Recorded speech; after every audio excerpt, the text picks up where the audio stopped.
El tema, probablemente es un tema muy atractivo, muy vigente, muy presente y eh, sobre el cual he escrito un libro que no es un libro muy grande, muy grueso, que es este que tengo acá, ¿no?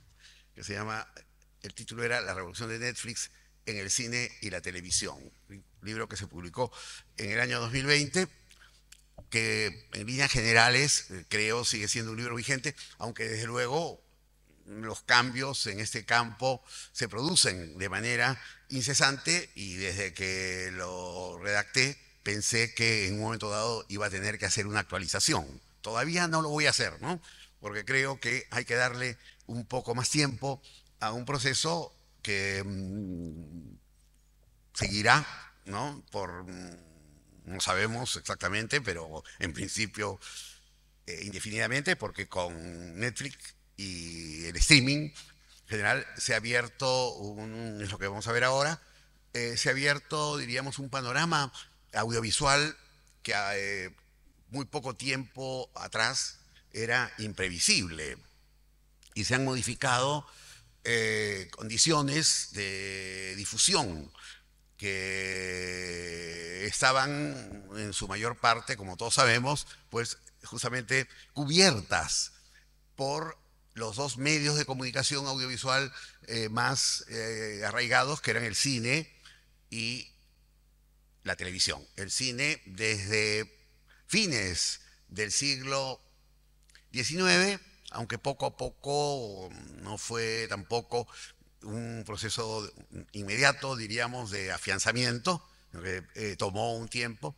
y luego la televisión a partir de la posguerra, primero en Estados Unidos y luego en otros países. Esa situación pues ha cambiado drásticamente en los últimos tiempos y ese es el motivo que nos reúne, que nos convoca en esta ocasión.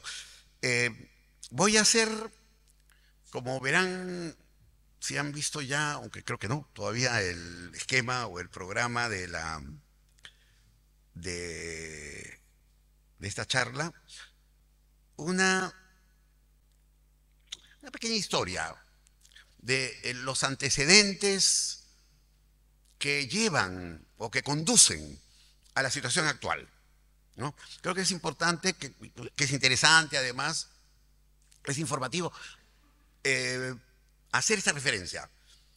Adelanto que muchas de las cosas que voy a decir son cosas conocidas, que no vengo aquí a probablemente a descubrir nada nuevo y que en todo caso lo que puedo hacer es ordenar un material informativo, digamos, que siendo conocido a veces está como un poco desligado, qué sé yo, desperdigado en la memoria o en la comprensión que uno tiene de esta temática, ¿no? Referida a los medios audiovisuales.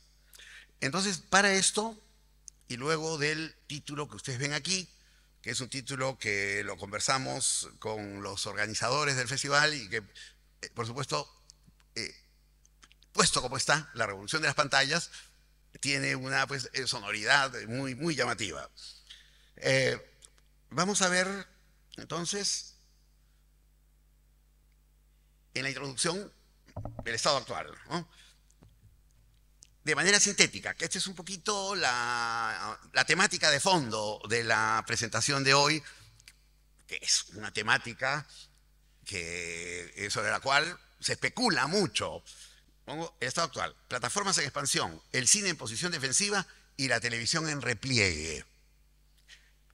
Aparentemente lo que tenemos en estos momentos, o lo que parecería o se avisora, es sí el crecimiento muy sostenido de las plataformas de streaming. Y frente a este crecimiento extendido, eh, como que la situación del cine, que no es que se haya quebrado como industria, como medio de comunicación, es un poquito estar, como lo menciono, en el subtítulo, un poco en alerta o un poco a la defensiva de qué cosa es lo que está ocurriendo con el streaming, que en parte, ya podemos adelantarlo, por supuesto, ha copado, ha tomado para sí parte de lo que era propiamente terreno o campo del espectáculo cinematográfico. Es decir, hacer un balance de lo que está ocurriendo. Entonces podemos tener, sí, algunas observaciones y algunos reconocimientos, digamos, momentáneos, temporales, y eso, a eso es a lo que va a conducir esta exposición, ¿no? ¿Qué cosa es, cuáles son los signos de esta situación que hemos sintetizado en que las plataformas se expanden, el cine se defiende y la televisión se repliega? Pues bien, un primer paso que quería dar y una primera entrada al tema tiene que ver con el proceso histórico de las imágenes audiovisuales en movimiento. Lo que aquí llamamos la evolución de la tecnología y de las pantallas o plataformas de exhibición. Cuando digo la evolución de la tecnología, quiero precisar desde ya que no va a ser una charla sobre asuntos tecnológicos.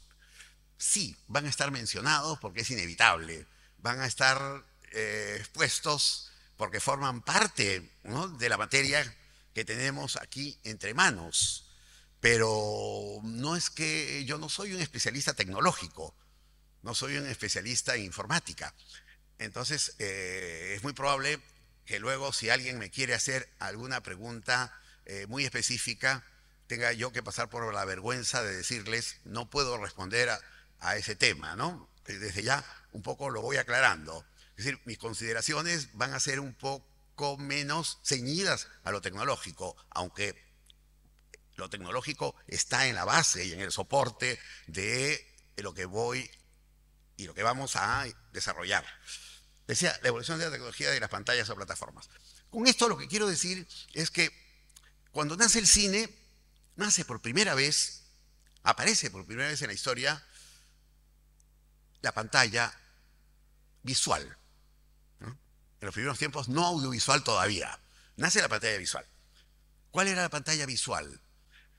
Hubo inventos diversos, hubo propuestas distintas, pero hay dos que son significativas.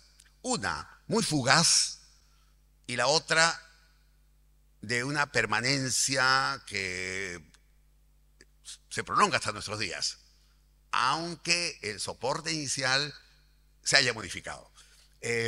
La primera, a ver si lo tenemos aquí, la primera fue el llamado kinetoscopio. Fue un invento promovido por Edison, Thomas Alva Edison, el inventor norteamericano. Él no fue el que lo inventó, sino un ingeniero llamado William Dixon, un poquito relegado por la, diríamos, historiografía tradicional, que le da el mayor beneficio del invento al empresario. No, Edison era el empresario. Ahora, es verdad, no era un empresario cualquiera, no es un empresario que dejara, como otros, ¿no?, a sus subordinados la creación de los inventos. Era un hombre que estaba muy detrás de lo que hacía, de la invención del foco eléctrico, del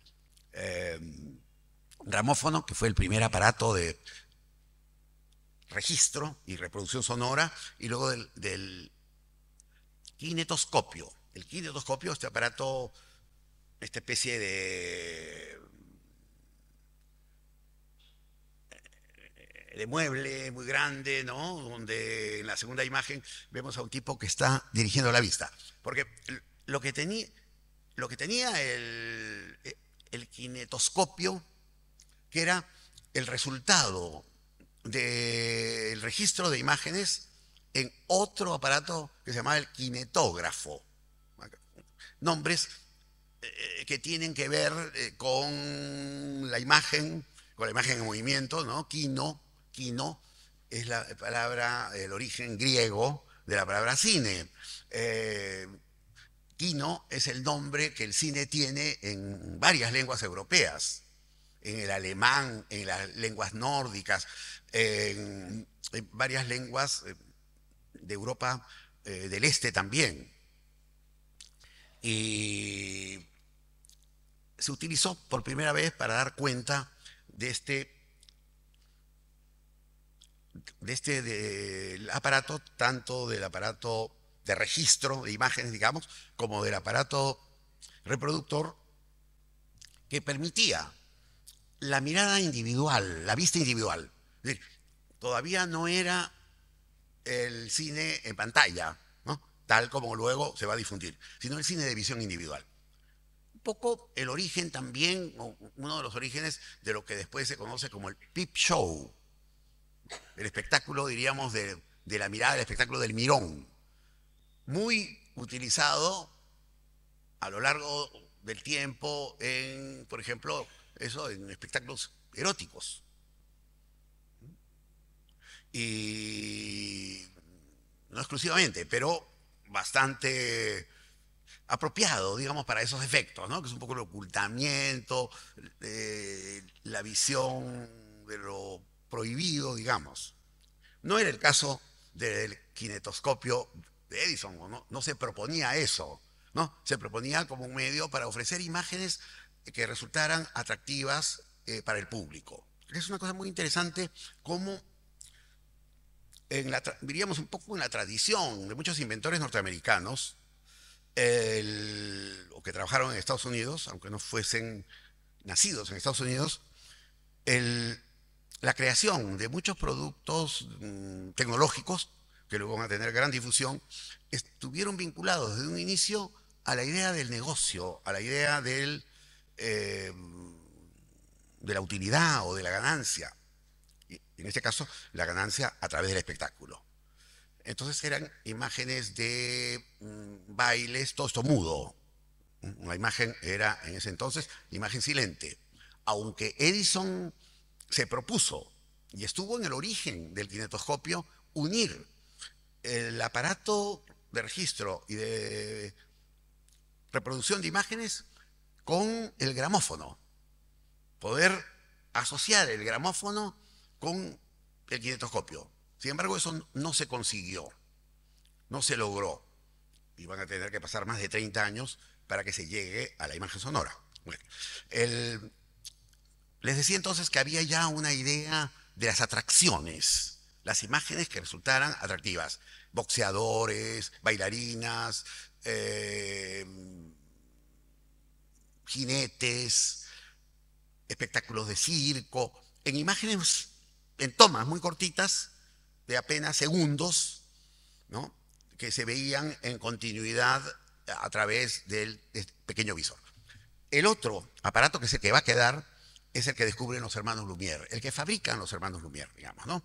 A partir de una serie de aportes previos en la llegada al cine y a la imagen en movimiento.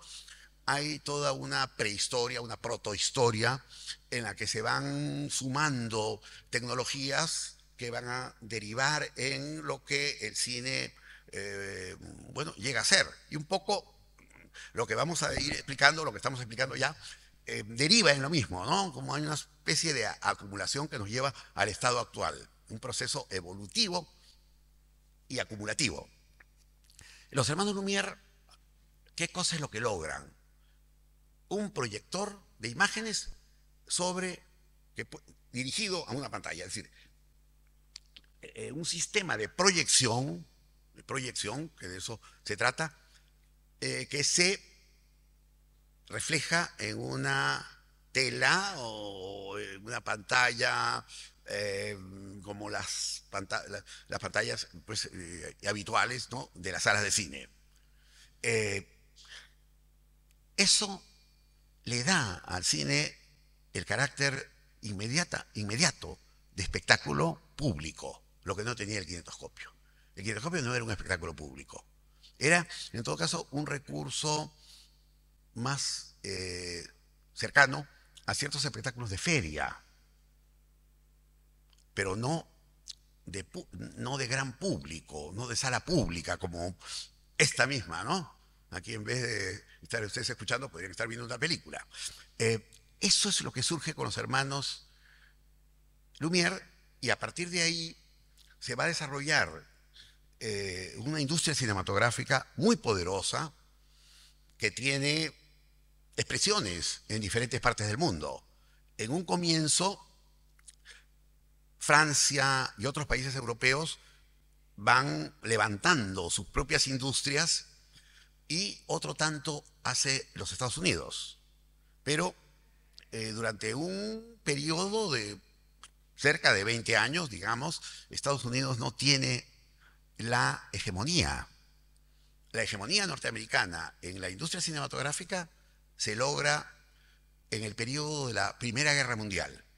Cuando los países europeos sufren las consecuencias de la guerra, las industrias se debilitan y en cambio Estados Unidos se fortalece como una economía, se fortalece industrialmente y potencia la industria cinematográfica en Hollywood. A partir de ese momento, Estados Unidos pasa a ser el país hegemónico mundial en términos de industria cinematográfica, como sigue siendo hasta ahora.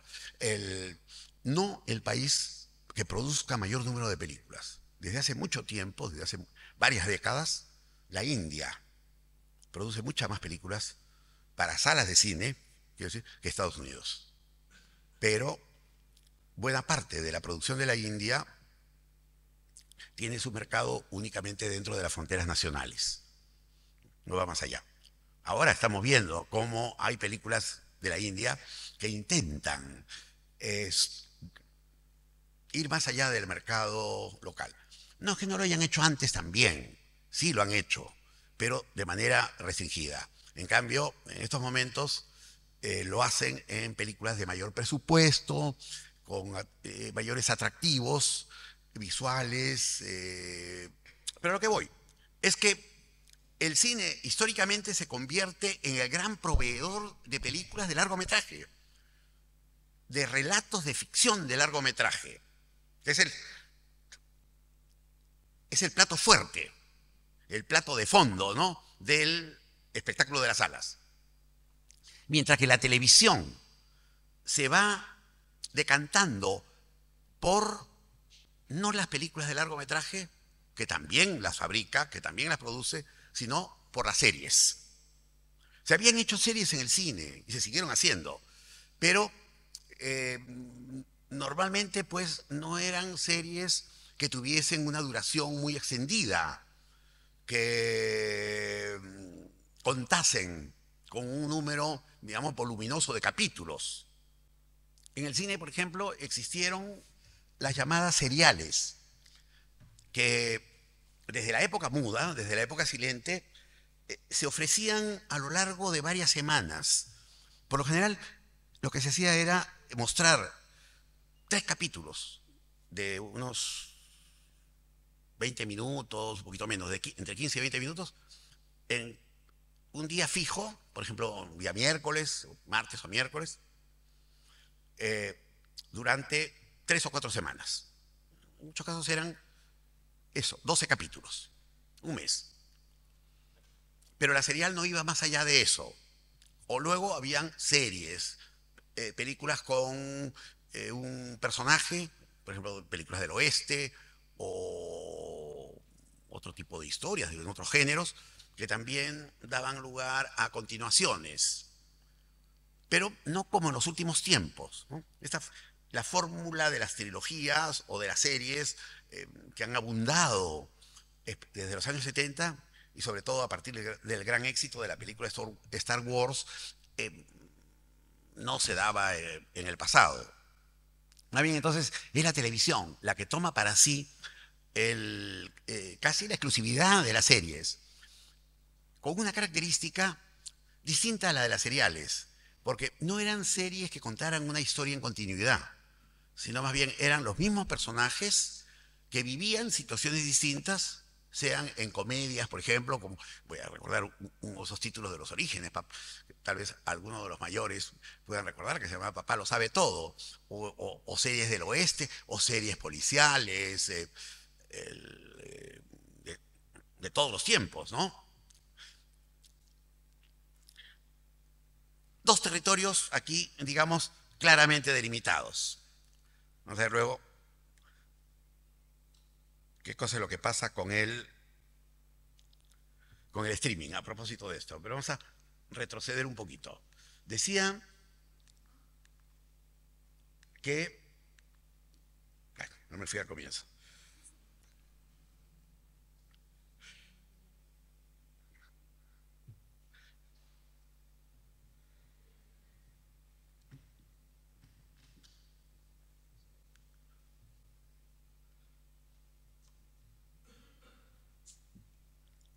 A ver si...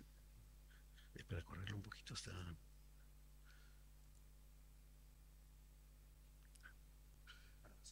Ahora sí, se bien.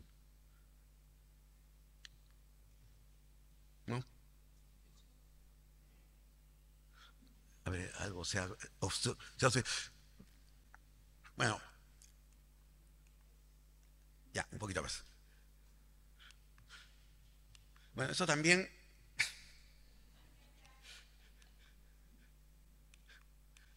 Ya, es una demostración in situ de mis limitaciones tecnológicas.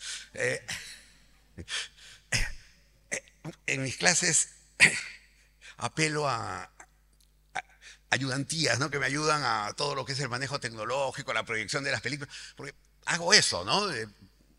Soy profesor de cursos de cine, de lenguaje de cine, de historia del cine. Entonces, proyectamos películas, pero normalmente tengo ayudas para no pasar así, pues, si las cosas quedan en mis manos, terminan en situaciones bochornosas que tienen pues un lado medio, pueden tener un lado cómico, pero también crean incomodidad, ¿no? Entre quienes me están viendo y escuchando. Bueno, después de la televisión, y estos también son pasos importantes en la diversificación de las pantallas, en lo que lleva a lo que ahora se llama la multipantallización, aparecen, como también todos sabemos, otros, ya no pantallas exactamente, no pantallas todavía, pero sí soportes, que son importantes, porque la televisión hasta los años 70 se veía en pantalla y no había otro medio de reproducción. El video existía, pero existía como un material de trabajo para la televisión. Existía como un soporte que utilizaban los equipos de televisión. Pero no había un acceso más allá del espacio de la producción televisiva, de las empresas televisivas. En los años 70 se simplifica las cámaras de video y se simplifican los reproductores de video. Y eso hace posible la aparición del video doméstico, del video manuable, del video que se vende, como soporte o también con contenido. Es decir, los videos de películas. Luego también aparecen de otros espectáculos visuales, de programas de televisión inclusive, pero básicamente de películas de largometraje. Eso que primero se difundió en el Betamax o especialmente y sobre todo en el VHS, ¿no? Que fue, digamos, el soporte de video más habitual y que por varios años encontró en la pantalla de televisión su lugar para ser visto, aunque también en otros lugares, en otras pantallas, en las mismas pantallas de cine, no de la sala de cine, pero pantalla de cine que uno pudiese tener en casa o en la propia pared, como también se puede hacer ahora con la proyección en DVD, por ejemplo. Bueno, entonces, estos nuevos soportes diversifican, ¿no?, las posibilidades de acceso. Con el video ocurrió algo muy importante, más allá de lo que puede significar, digamos, como un soporte distinto, que fue la posibilidad de que el espectador, el usuario, escoja la película que quiera ver. Entre una oferta o un paquete eh, reducido, limitado, ¿no? No es como en esos tiempos donde las posibilidades son muchísimo mayores, pero podía escoger, no esperar lo que la televisión le ofreciera, porque la televisión no pasaba películas a pedido. Los televidentes estaban obligados, si es que querían ver las películas, a ver aquello que se les ofrecía. En el cine se podía escoger, pero también dentro de la oferta de lo que se ofrecía. En cambio, con el video la oferta se hace mucho más accesible. Uno puede decidir, bueno, me interesa tal película, alquilo en video tal película o la compro. Con el video el alquiler fue una forma tal vez más común. En cambio, cuando aparece más tarde, cuando viene la transformación digital y aparece el DVD, ya no es el alquiler, sino es la compra del disco, ya no del cassette de video, sino del disco. Bueno, simultáneamente la televisión por cable, que es una derivación de la televisión, pero un precedente al mismo tiempo de lo que va a ser el streaming posterior, ¿no? Donde hay una oferta de películas al gusto del usuario, pero utilizando el canal televisivo a través del cable o de la vía satélite, que es lo que le diferencia a la transmisión televisiva, a lo que se llaman la transmisión de señal abierta o la transmisión terrestre.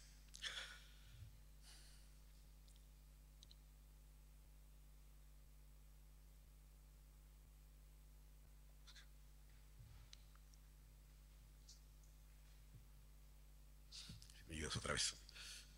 Vamos a volver al punto donde me quedé antes. No sé por qué esto se traba un poco, ¿no? Para adelante. Ah, bueno, el anterior. Aquí, como ven ustedes, ¿qué cosa es lo que tenemos? Es son los cassettes de video. Hay también por ahí algún disco, en fin, es una imagen alusiva, ¿no? Únicamente para ir complementando. Ya.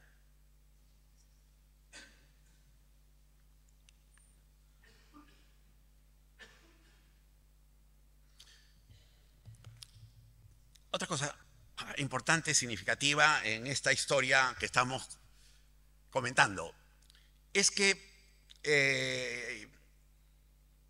el cine, como ocurre con las otras tecnologías, pues como vimos, no se mantuvo a lo largo del tiempo estático o inerte, sino que fue evolucionando.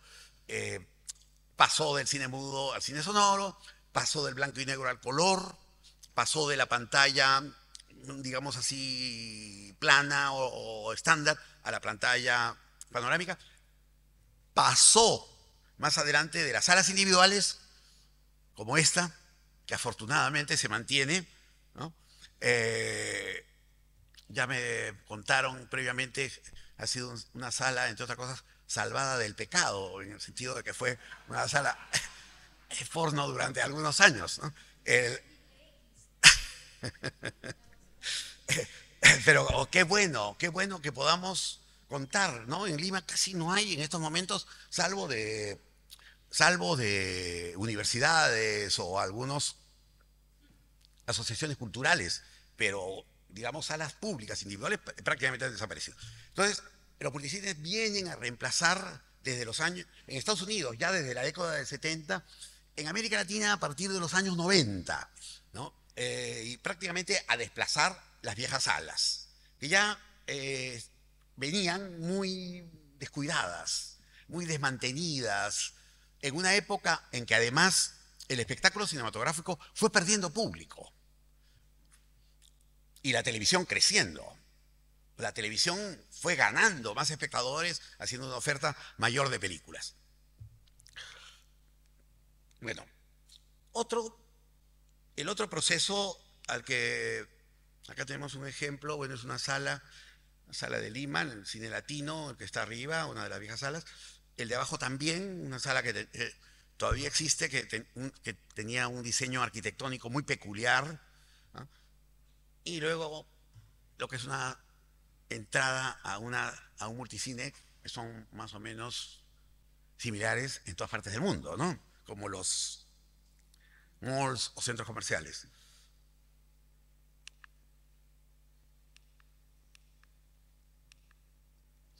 La expansión digital. Nada hubiese sido posible en la llegada al streaming de no haber sido porque se incorpora una tecnología distinta, bueno, que ha afectado todo en el mundo en el que vivimos, ¿no?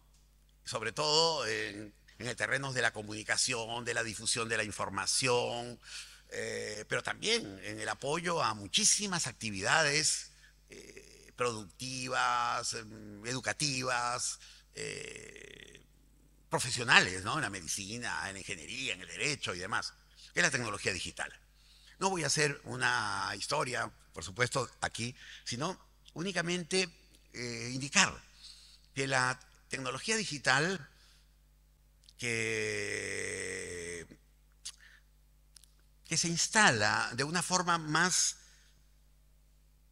digamos, significativa en la década del 90, ya con las computadoras o los ordenadores personales, y a partir de ahí todos los procesos que estos activan, y luego con la Internet, que también aunque ya había sido creada antes, pero en los años 90 va teniendo una presencia creciente. Y luego, en toda esta gama de, digamos, aplicaciones y de operaciones que surgen ahí, que son las redes sociales, que es la Wikipedia, que es, bueno, los buscadores como el Google, previo, ¿no? Y muy importante y significativo. Todo esto que ha modificado, pues, el orden de nuestra vida.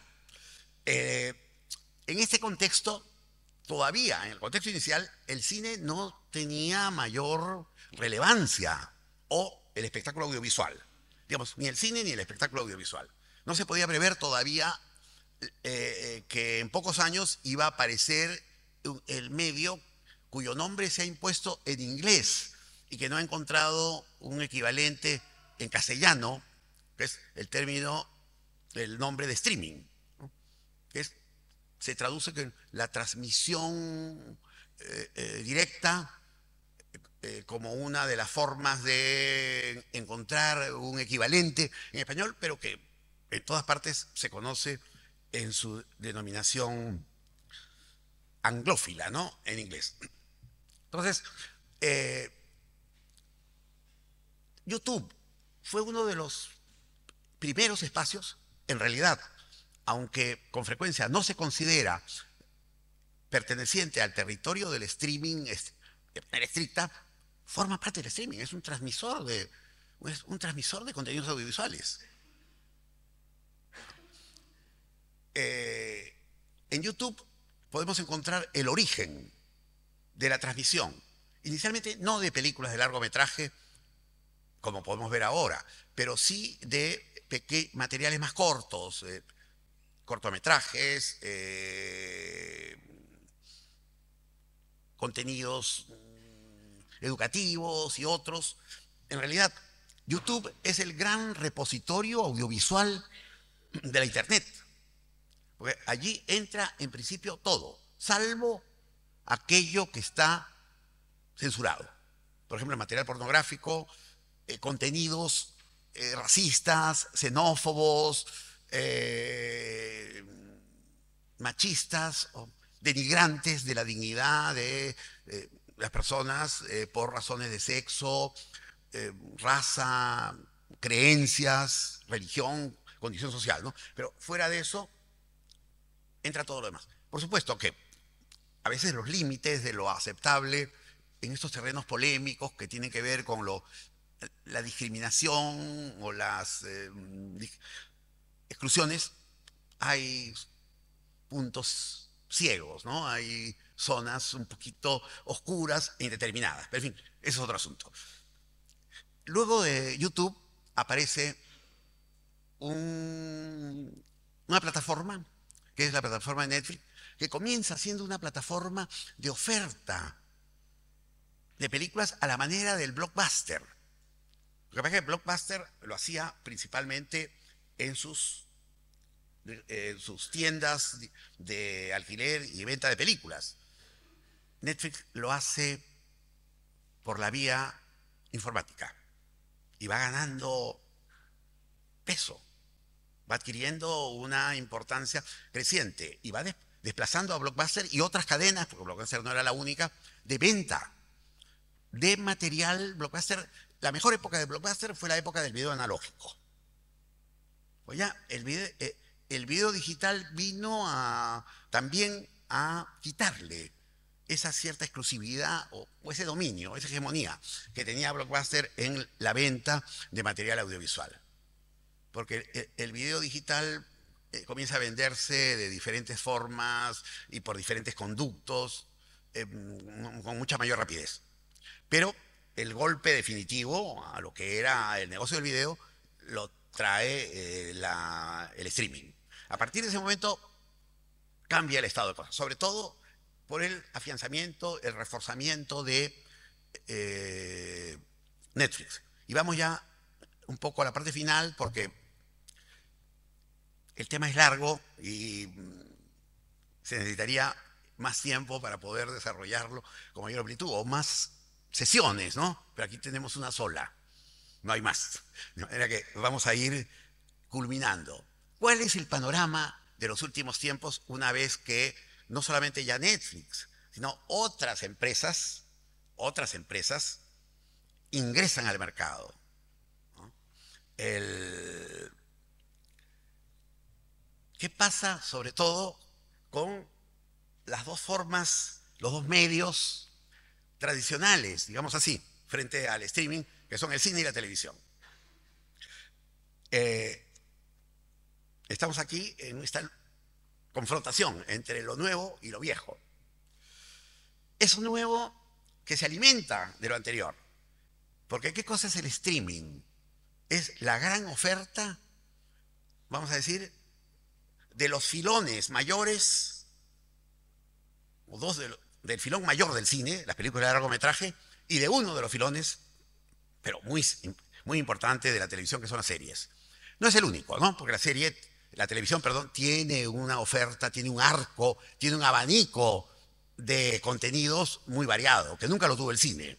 Gracias sobre todo a algo que es propio de la televisión y que no es propio del cine, el cine no lo tiene, que es la transmisión en directo.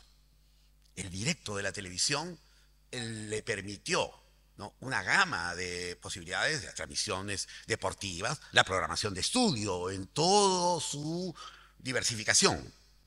Bueno, Netflix, digamos, asume las series, las hace suyas y les da además un toque distinto, ¿no? Porque aparecen series que antes no habían circulado, o muy poco, en la televisión. Como por ejemplo, para dar solamente un dato, estas series de asesinos seriales, valga acá, serie y serial, la redundancia, que no existían en la televisión, o si existían, no tanto como series, ¿no?, como programas o documentales particulares. Y además, Netflix lo hace poniéndolos bajo la forma del documental, pero también de la ficción. Es decir, hay ficciones inspiradas en asesinos seriales, en películas de largometraje o en series. Jeffrey Dahmer, los hermanos Menéndez, Ted Bundy, entre otros, ¿no? Entonces, como que el streaming le quita a la televisión parte de lo que la televisión tenía como propio y compite con el cine. ¿Qué ocurre en estos momentos? ¿Cuál es la situación? Esto que decíamos adelante de la defensa o del repliegue. Tal como yo lo veo, para ir sintetizando también y no dar muchas explicaciones, no veo a corto plazo o a mediano plazo, quiero decir, tratando de proyectarme a un futuro no muy lejano, por supuesto, que el cine vaya a desaparecer. Porque la historia lo que demuestra es que los espectáculos públicos se han mantenido a pesar de la aparición de nuevas formas. Por ejemplo, cuando apareció el cine, hubo quienes anticipaban que el teatro, si no desaparecer del todo, pero se iba a ver enormemente debilitado. No fue así. El teatro se mantuvo, el teatro se mantiene, y en muchos lugares no solamente se mantiene, sino que se refuerza, ¿no? Por supuesto, con una audiencia más limitada. Pero eso ha sido, por mucho tiempo, propio del espectáculo teatral. Lo mismo otros espectáculos como el circo, espectáculos musicales. La música, por ejemplo, los conciertos de música, sobre todo los conciertos de música popular, no solamente se han reducido, han ido creciendo, han ido aumentando. Y ahora los grandes representantes individuales o bandas y grupos a lo largo de, sobre todo de los países de Norteamérica, Inglaterra, pero de otros también, viajan por todas partes, ¿no? De manera que no hay una pérdida del atractivo del espectáculo en vivo. Eh,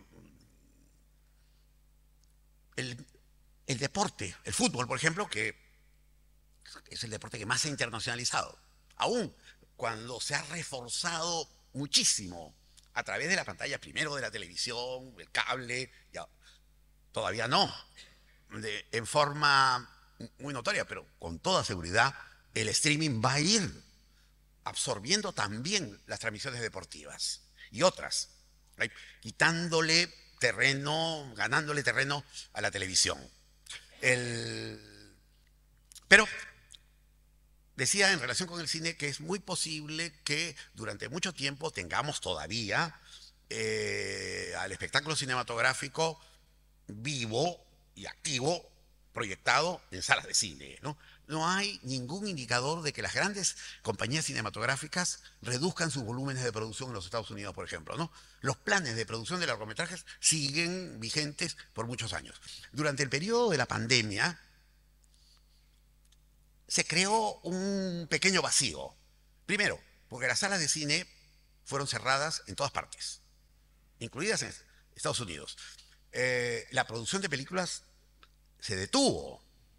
Muchas se anularon o se postergaron, pero luego el cine retoma el ritmo que había tenido antes. En un momento dado se pensó que muchas películas hechas para el cine iban a ser lanzadas por el streaming, y algunas fueron así, pero esa política de lanzamiento de películas pensadas para el cine, como por ejemplo los espectáculos de Marvel, que vayan primero al streaming, ha sido descartada. Todas las películas de Marvel, de la DC y de las grandes compañías americanas, y las películas de animación y demás, encuentran su primer espacio de lanzamiento en las salas de cine. Entonces, es muy probable que eso siga así durante mucho tiempo. Por supuesto que streaming tiene también sus propias películas, tiene su propia oferta, pero todavía las películas más atractivas son las que se lanzan primero en la sala de cine, ¿no? Son las que tienen a los actores más conocidos o las películas de gran espectáculo, de gran producción, eh, encuentran su primer espacio en las salas públicas y luego en el streaming. Hay acuerdos, hay entendimientos, ¿no?, entre la industria cinematográfica propiamente dicha y la industria del streaming, con también una expansión de los productores de películas al streaming. Así como Disney, que produce para el cine y produce para el streaming, otras de las grandes compañías cinematográficas, como la Warner, por ejemplo, produce con la HBO. Entonces, ya está la conexión empresarial, ya está el entendimiento que va a hacer que se puedan defender los dos espacios. Podemos ver ahí hay un entramado entre las empresas cinematográficas y las empresas del streaming. Pertenecen a los mismos grupos, no todas, pero se están trenzando las relaciones principales. Y esto también va a ocurrir en empresas de otras partes, de otros países del mundo, ¿no? El streaming no se limita, está, sí, dominado por los Estados Unidos, pero no es que los canales de streaming, las plataformas de streaming, sean exclusividad de las empresas norteamericanas. Es un espacio potencialmente abierto y libre. Porque, claro, no es fácil de competir con las empresas norteamericanas, ¿no? Que ganaron una vez más la iniciativa. Así como lo hicieron en los primeros tiempos del cine y de manera rotunda desde la década del 10 y luego también con la televisión. La televisión es puesta en marcha. No es un invento, porque el invento de la televisión siguió todo un proceso. Pero la puesta en marcha de la industria televisiva fue también en los Estados Unidos. Y ahora ocurre otro tanto con el streaming. En este contexto, ¿qué va a pasar con la televisión? Es difícil decirlo, es difícil asegurarlo, pero también las empresas de televisión se están aliando con las plataformas de streaming. Es posible que más adelante la televisión, más o menos como la conocemos, se ofrezca también a través del streaming. Ya no la televisión, terrestre, pues además se ha digitalizado el soporte de la televisión, aunque la televisión de señal abierta tiene todavía vida, por ejemplo, en países como los nuestros, donde hay mucha gente que sigue viendo la televisión con su antena, ¿no? Por razones económicas, no está al alcance de todos, como el streaming tampoco ha llegado a todo el mundo. Pero eso, la digitalización va a ser creciente. Entonces la televisión es posible que vaya siendo de alguna manera subsumida por el streaming, aunque tenga una fisonomía diferenciada, ¿no? En esto las empresas de televisión, las grandes empresas de televisión, tanto las norteamericanas como algunas, por ejemplo, de las que hay en América Latina, como puede ser la cadena O Globo en el Brasil o Televisa en México, van a jugar un papel importante, ¿no? Y van a servir como una especie de modelo o de referencia para lo que se haga en otros países. Bueno, ya